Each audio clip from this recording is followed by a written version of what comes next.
Breaking, Big Dumb guilty on 47 counts, immediately starts sobbing in court. When reporting the news, we don't always get to say that the good guys win, but today is an exception.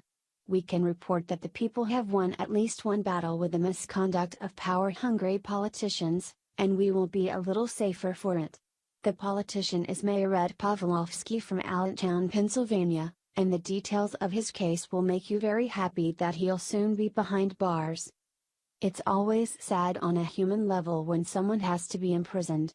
However, there are times when it's for the greater good, and this seems to be one of those times.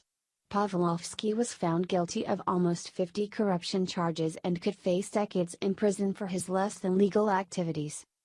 Some people who are caught red-handed are taken aback or caught off guard while in office, but that wasn't the case with Pawlowski.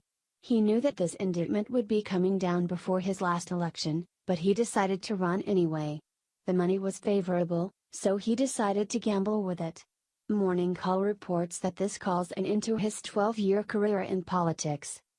A jury found Allentown Mayor Ed Pawlowski guilty Thursday on nearly all charges in his federal pay-to-play trial, meaning he will have to relinquish office after he is sentenced, a crushing end to a 12-year career at the helm of a long-distressed city in the midst of revival.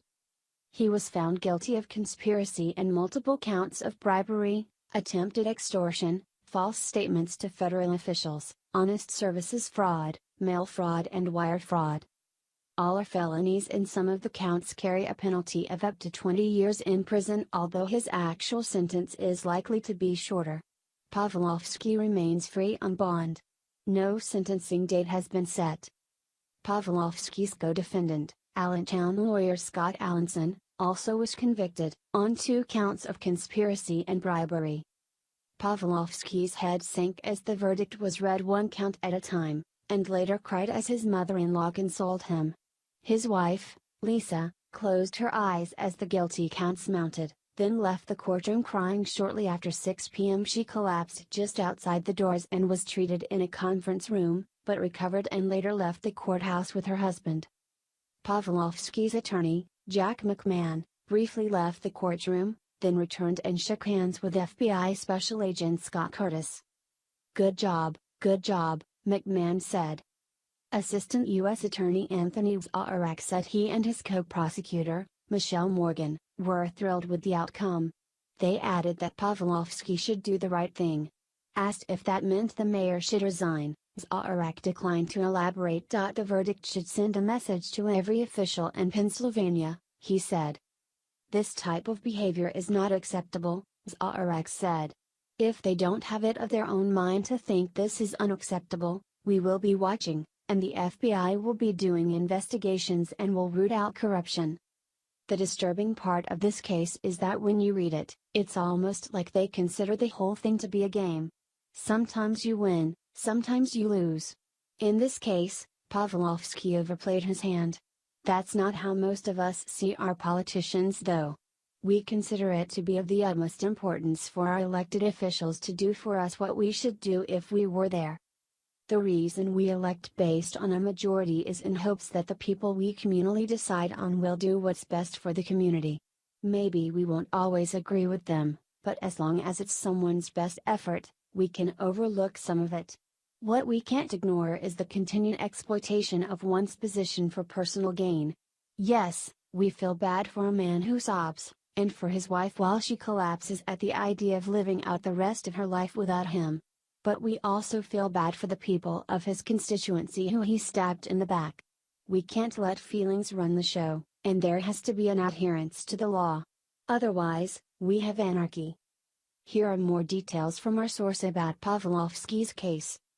Jurors in the case, who have not been publicly identified, left without comment afterward in a van provided by the government. They came from 7 counties.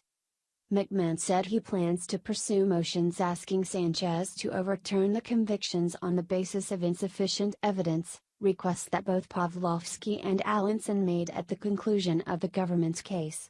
Sanchez did not rule on the motions at the time but said the defendants are free to raise them again after the verdict. I still think there's some significant legal issues as to whether these are crimes or not, but that's to be determined, McMahon said.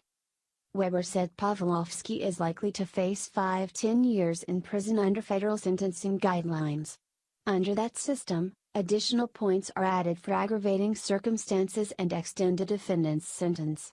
Several such circumstances are likely to apply to Pawlowski, Weber said, including his abuse of a position of trust and the fact that he took the witness stand and the jury did not believe him.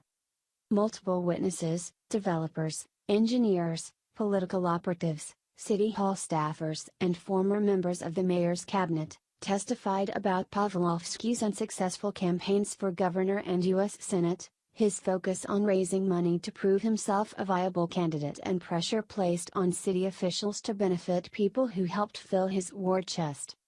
Their testimony was brought to life by dozens of clandestine recordings of phone calls, meetings and conversations in cars, bars, elevators and even a restroom, made by his campaign manager, Mike Fleck, and Fleck's employee, Sam Ruchlewicz, both of whom wore wires and consented to have their phone calls recorded.